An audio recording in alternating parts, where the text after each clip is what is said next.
ദൈവത്തിന്റെ അതിപരിശുദ്ധമായ നാമം വാഴ്ത്തപ്പെടുമാറാകട്ടെ. കർത്താവിന്റെ പാദപീഠത്തിൽ നമുക്ക് ഒരുമിച്ചായിരിക്കാൻ സർവശക്തനായ ദൈവം തന്നായി നല്ല സമയത്തിനായി ഞാൻ ദൈവത്തെ സ്തുതിക്കുന്നു, സ്തോത്രം ചെയ്യുന്നു. ദൈവം നമ്മെ ഓരോരുത്തരെയും സഹായിക്കുമാറാകട്ടെ. ഇന്നത്തെ അല്പസമയത്തെ ചിന്തയ്ക്കായിട്ട് സംഖ്യാപുസ്തകം 32 അധ്യായം അതിൻ്റെ 5 വാക്യം നമുക്ക് വായിക്കാം. സംഖ്യാപുസ്തകം 32 അധ്യായം അതിൻ്റെ 5 വാക്യം. അതുകൊണ്ട് നിനക്ക് അടിയങ്ങളോട് കൃപയുണ്ടെങ്കിൽ ഈ ദേശം അടിയങ്ങൾക്ക് അവകാശമായി തരേണം, ഞങ്ങളെ യോർദാനെ അക്കരെ കൊണ്ടുപോകരുതേ എന്ന് പറഞ്ഞു. സംഖ്യാപുസ്തകം 32 അധ്യായം 5 വാക്യത്തിൽ പറയുന്നത് ഞങ്ങളെ യോർദാൻ അക്കരയ്ക്ക് കൊണ്ടുപോകരുതേ എന്ന് മോശയോട് അപേക്ഷിക്കുന്നു. വിശുദ്ധ വേദപുസ്തക ചരിത്രത്തിലെ ഏറ്റവും പ്രധാനപ്പെട്ട ഒരു സംഭവമാണ് ഇസ്രായേലിന്റെ അടിമത്തത്തിൽ നിന്നുള്ള വിടുതലും മോശ മുഖാന്തരമുള്ള അവരുടെ വീണ്ടെടുപ്പും. എക്കാലത്തും വിശുദ്ധ വേദപുസ്തകം നമ്മെ പഠിപ്പിക്കുന്ന ആത്മീയ സത്യങ്ങൾ അതിൽ നമുക്ക് ഗ്രഹിക്കുവാൻ കഴിയും. ഈ ലോകത്തിൽ ക്രിസ്തീയ ജീവിതം നയിക്കുവാൻ ആവശ്യമായ എല്ലാ ഉപദേശങ്ങളും പഴയ നിയമ ഭക്തന്മാരുടെ ജീവിതത്തിൽ നിന്ന് നമുക്ക് ലഭിക്കുന്നതാണ്. അപ്പോൾ തന്നെ ഏറ്റവും പ്രധാനപ്പെട്ട ഒരു വിഷയമാണ് ഇസ്രായേലിന്റെ മിസ്രൈമിലെ അടിമത്വവും അവിടെ നിന്നുള്ള അവരുടെ വീണ്ടെടുപ്പും. മോശ മുഖാന്തരമാണ് ഇസ്രായേലിന് മിസ്രൈമിൽ നിന്ന് വീണ്ടെടുപ്പ് ലഭിച്ചത് എന്ന് നമുക്കറിയാം. ഈ കാലഘട്ടത്തിൽ പുതിയ നിയമ ഇസ്രായേൽ ആകുന്ന നമുക്ക് യേശു കർത്താവ് മുഖാന്തരം ലഭിച്ചിരിക്കുന്ന രക്ഷ നാം എങ്ങനെ അതിനെ മനസ്സിലാക്കണം എന്ന് പഴയ നിയമത്തിലേക്ക് കടന്നു പോകുമ്പോൾ ആ ചരിത്രത്തിൽ നിന്ന് പുറപ്പാട്, ലേവ്യ, സംഖ്യ, ആവർത്തനം എന്നീ പുസ്തകത്തിൽ നിന്ന് ലഭിക്കുന്ന ഇസ്രായേലിന്റെ ചരിത്രത്തിൽ നിന്ന് മനസ്സിലാക്കിക്കൊണ്ട് പുതിയ നിയമ ഇസ്രായേൽ ആകുന്ന നാം യേശു ക്രിസ്തു മുഖാന്തരം നമുക്ക് ലഭിച്ചിരിക്കുന്ന രക്ഷയിലൂടെ നാം എങ്ങനെ നമുക്ക് വാഗ്ദത്തം ചെയ്തിരിക്കുന്ന സ്വർഗ കനാനിലേക്ക് പ്രവേശിക്കാം എന്ന് മനസ്സിലാക്കുവാൻ കഴിയും. ഞാൻ പറഞ്ഞതുപോലെ വിശുദ്ധ വേദപുസ്തകത്തിലെ ഏറ്റവും പ്രധാനപ്പെട്ട ഒരു വിഷയമാണ് മിസ്രൈമിൽ നിന്നുള്ള ഇസ്രായേലിന്റെ വീണ്ടെടുപ്പ്. അത് മോശ മുഖാന്തരമാണ് സംഭവിച്ചിരിക്കുന്നത്.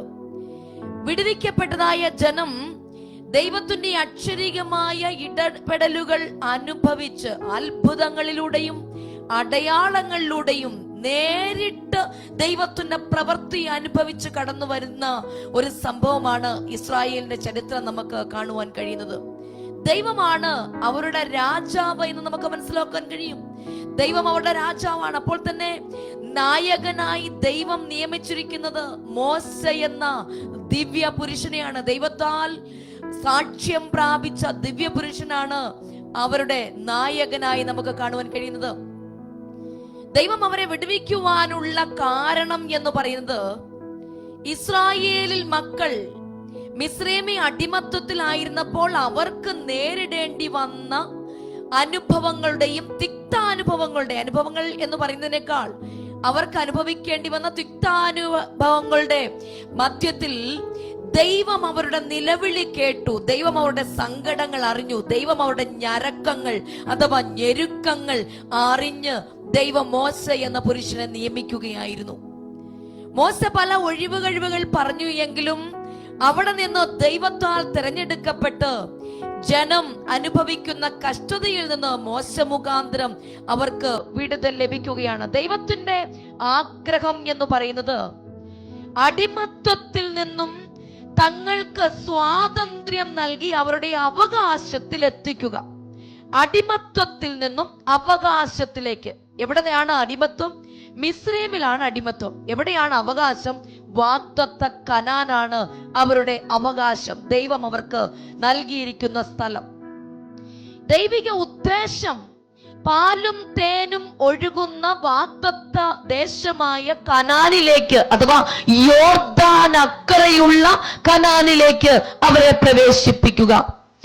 ദൈവിക ഉദ്ദേശം ഇതായതുകൊണ്ട് പുറപ്പാട് പുസ്തകം 3 അധ്യായം 7 8 വാക്യമാണെന്ന് പറയുന്നത്, ഞാൻ അവരെ വിടുവിക്കും, ആ ദേശത്തു നിന്നും നല്ലതും വിശാലവുമായ ദേശത്തേക്ക്, പാലും തേനും ഒഴുകുന്ന ദേശത്തേക്ക് അവരെ കൊണ്ടുപോകും. ഇത് മോശയോട് ദൈവം പറയുന്ന വാക്കുകളാണ്. ദൈവിക ഉദ്ദേശം അടിമത്വത്തിൽ നിന്നും സ്വാതന്ത്ര്യത്തിലേക്ക് കൊണ്ടുവരിക, അടിമത്വത്തിൽ നിന്നും തനിക്ക് സ്വന്തമായതിലേക്ക് അവരെ കൊണ്ടെത്തിക്കുക, ഒരു സ്വാതന്ത്ര്യം അവർക്ക് നൽകുക. ദൈവത്താൽ ഒരു സ്വാതന്ത്ര്യം, ഇതാണ് ദൈവം ഉദ്ദേശിച്ചതും ദൈവം അതിനായിട്ടാണ് അവരെ വിളിക്കുകയും ചെയ്തത്. പ്രിയ ദൈവമക്കളെ, ഇസ്രായേലായ പുതിയ നിയമ ഇസ്രായേലാകുന്ന നമുക്കും ദൈവത്താൽ ഒരു വിളിയുണ്ട്. എങ്ങനെയുള്ള വിളിയാണ്? പാപത്തിന്റെ അന്ധകാരത്തിൽ നിന്നും, ശത്രുപക്ഷത്തിൽ നിന്നും, അഥവാ ശത്രുവിന്റെ രാജ്യത്തിൽ നിന്നും നമുക്കൊരു വിളി ലഭിച്ചിരിക്കുകയാണ്. പാപ അന്ധകാരത്തിൽ നിന്നും. പാട്ടുകാരൻ ഇങ്ങനെ പറയുന്നുണ്ട്: ചേറ്റിലല്ലയോ കിടന്നത് എന്റെ ജീവിതം, നാറ്റമല്ലയോ എനിക്ക് ഭവിച്ചത്.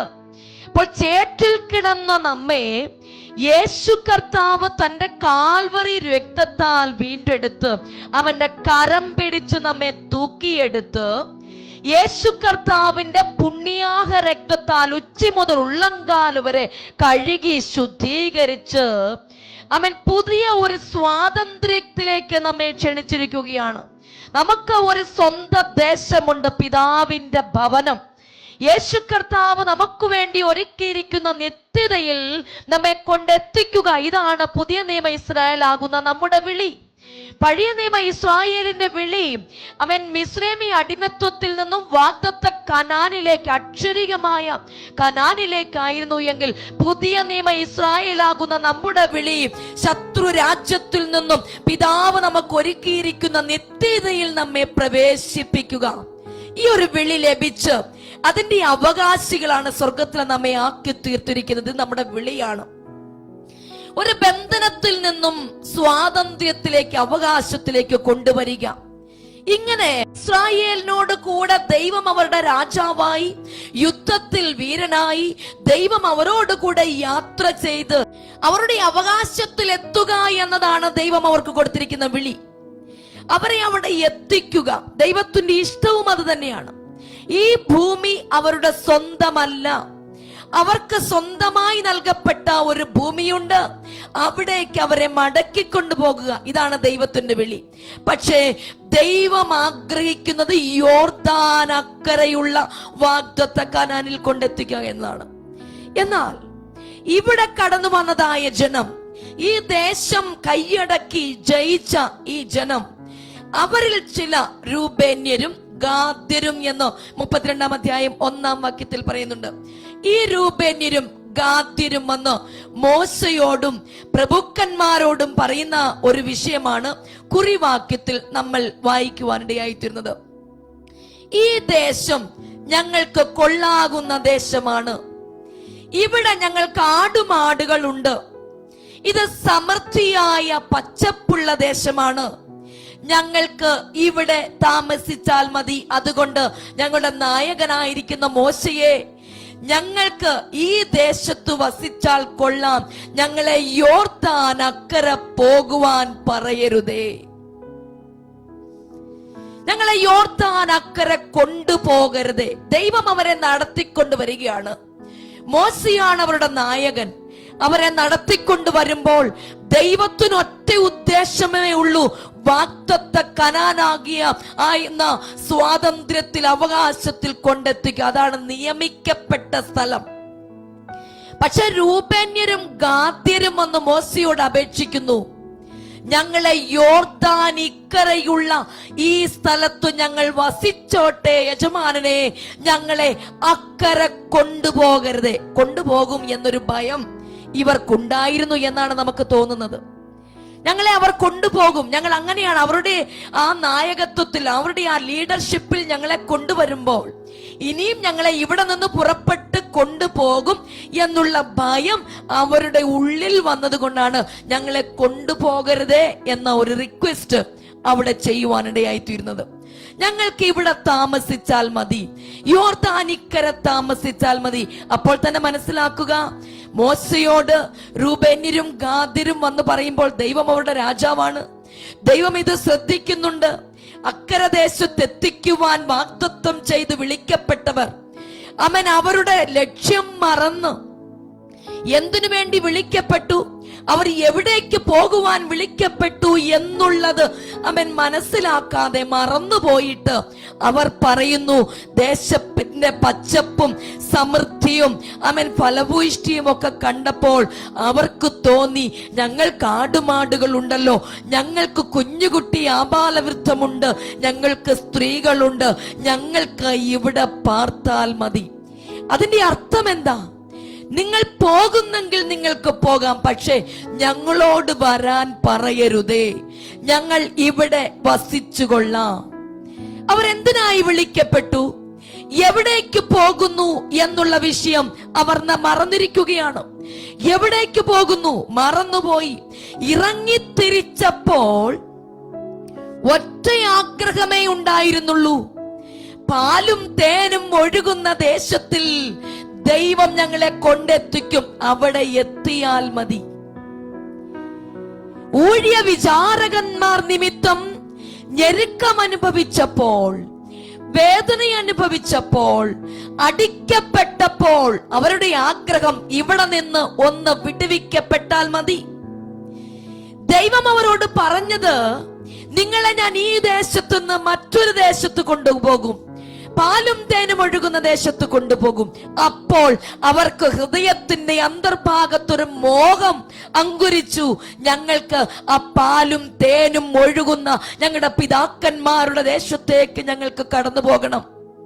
പൂർവികന്മാർ അബ്രഹാമിനോട് ദൈവം വാഗ്ദത്തം ചെയ്ത കാണിപ്പാൻ ഇരുന്ന ദേശത്തേക്ക് ഞങ്ങൾക്ക് വീണ്ടും മടങ്ങിപ്പോകണം.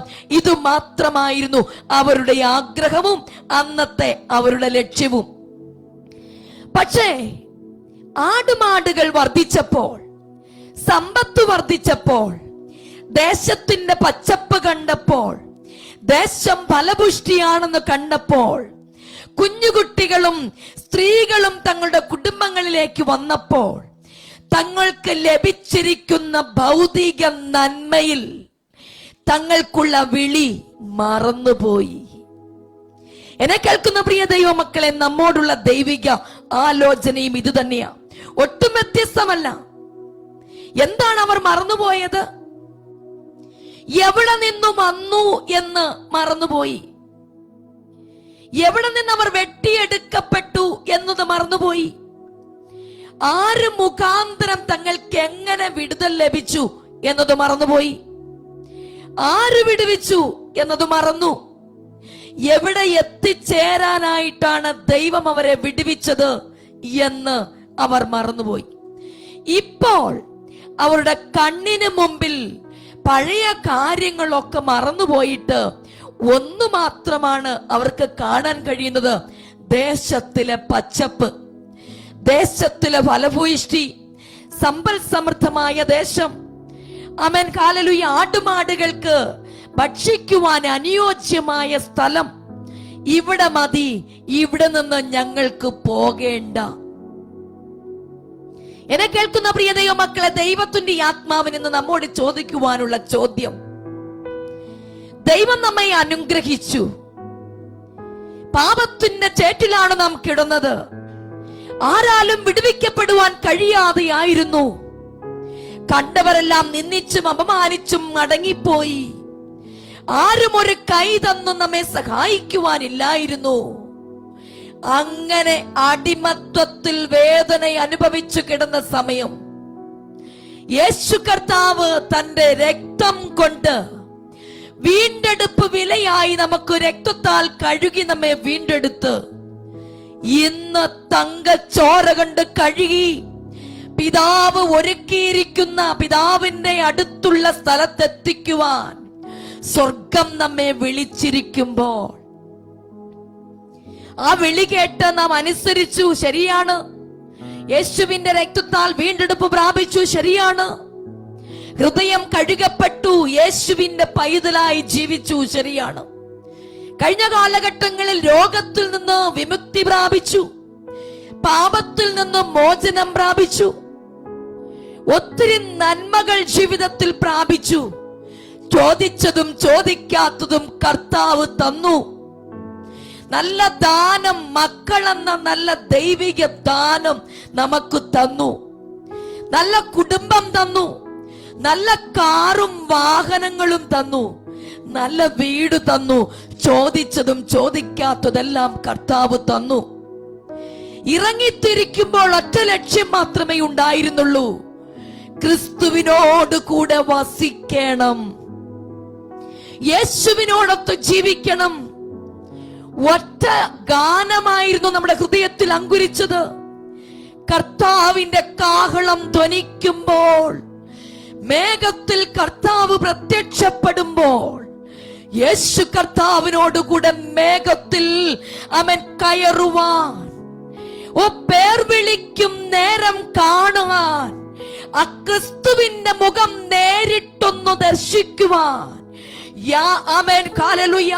ചങ്കിലെ ചോര കൊണ്ട് വീണ്ടെടുത്ത യേശുവിനെ മുഖാമുഖമായി ഒന്ന് കാണുവാൻ ഒറ്റ ആഗ്രഹമേ ഉള്ളായിരുന്നു, ആ യേശുവിനെ നേരിട്ടൊന്ന് കാണുക, ആ ക്രിസ്തുവുമായി വേളി കഴിക്കുക, ആ കുഞ്ഞാടാകുന്ന കാന്തനെ വേൾക്കുക. ഇതായിരുന്നു ലക്ഷ്യം.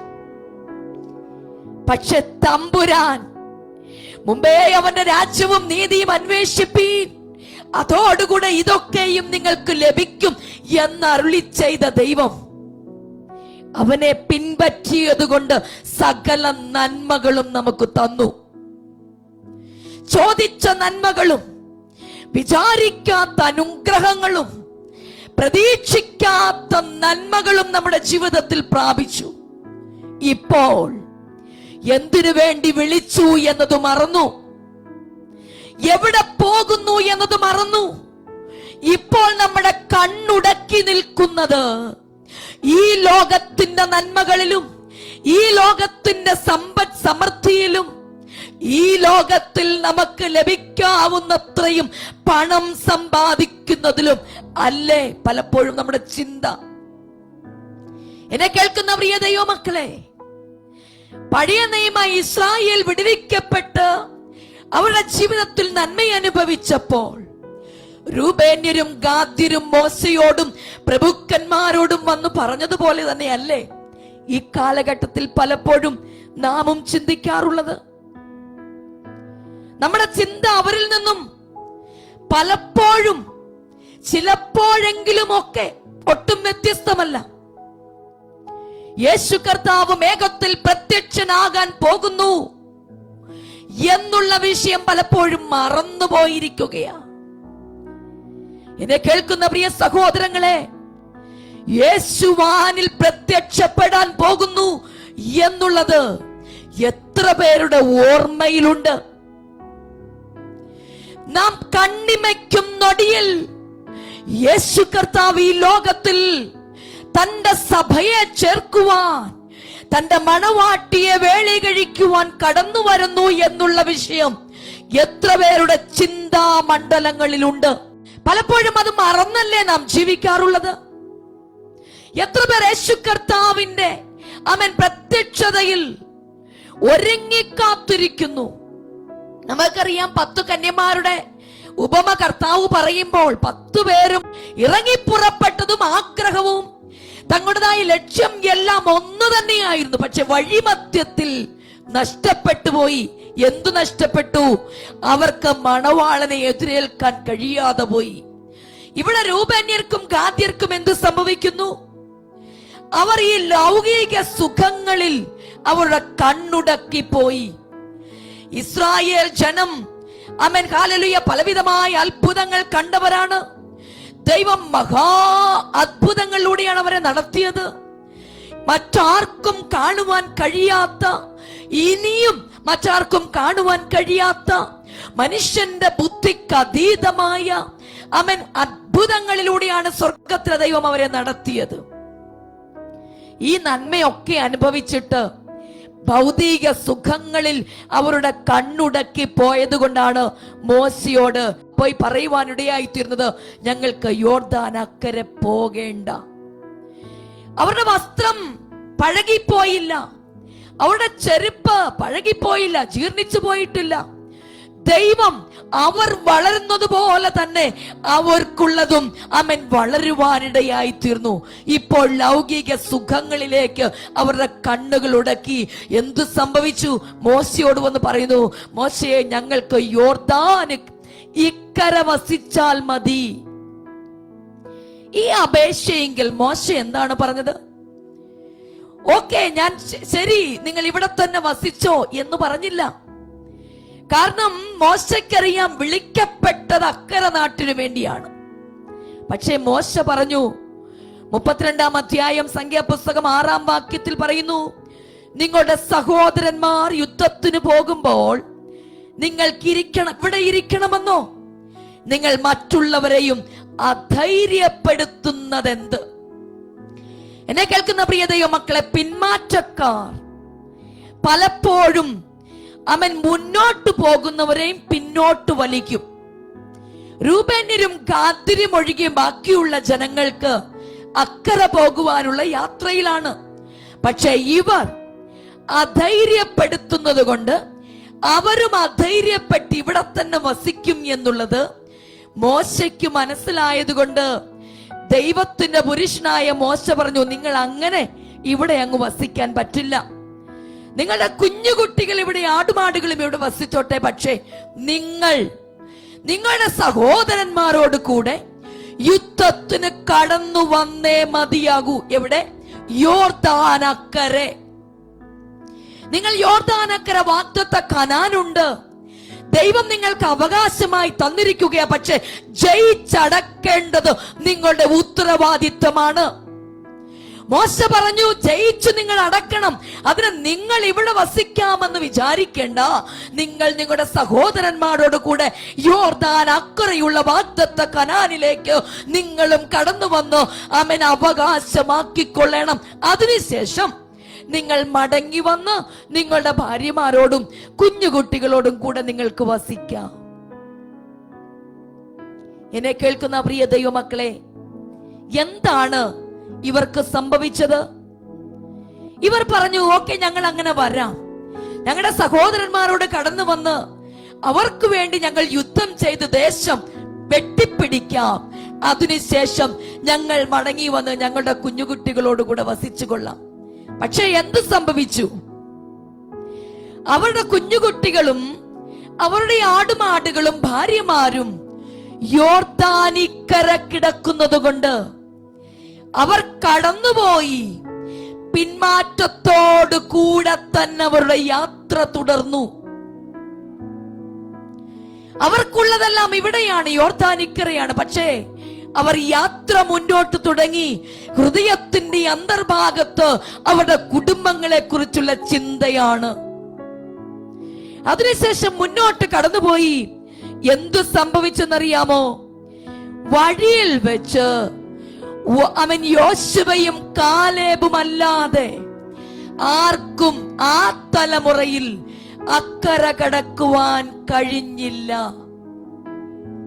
വഴിയിൽ വെച്ച് പട്ടുപോയി. പിന്മാറ്റ ജീവിതം, ദൈവത്തിന്റെ ഉദ്ദേശം മറന്നുള്ള ജീവിതം പിന്മാറ്റത്തിലേക്ക് നയിക്കും. പിന്മാറ്റത്തേക്ക് നയിക്കുന്നത് മാത്രമല്ല, അക്കര ദേശം സ്വന്തമാക്കുക എന്നുള്ള ലക്ഷ്യത്തിൽ നിന്നും വ്യതിചലിച്ചു പോകുവാനിടയായി തീരും. അവർക്ക് അക്കര ദേശം കടക്കുവാൻ കഴിഞ്ഞില്ല. വാഗ്ദത്ത കനാനിൽ എത്തുവാൻ കഴിഞ്ഞില്ല. യോശുവയോടും കാലേബിനോടും കൂടെ യുദ്ധം ജയിക്കുവാനും കഴിഞ്ഞില്ല. രൂബേന്യരും ഗാദ്യരുമായ ജനങ്ങൾ അവിടെ വഴിയിൽ വെച്ചു തന്നെ പട്ടുപോകുവാൻ ഇടയായി തീർന്നു. ഒരു പഴയ നിയമ ഭക്തന് യോർദാൻ കടന്നു മാത്രമേ അക്കരെ കടക്കാൻ കഴിയുകയുള്ളൂ, അഥവാ വാഗ്ദത്ത കനാനിൽ കടക്കുവാൻ കഴിയുകയുള്ളൂ. അതുപോലെ തന്നെ യേശു കർത്താവിന്റെ രക്തത്താൽ വീണ്ടെടുപ്പ് പ്രാപിച്ച പുതിയ നിയമ ഭക്തന് അനേക കഷ്ടങ്ങളിലൂടെ മാത്രമേ ദൈവരാജ്യത്തിലെത്തുവാൻ കഴിയുകയുള്ളൂ. Praise the Lord. പഴയ നിയമ ഭക്തന് യോർദാൻ അഥവാ കഷ്ടതയിലൂടെ യോർദാൻ അക്കരെ കടക്കണം.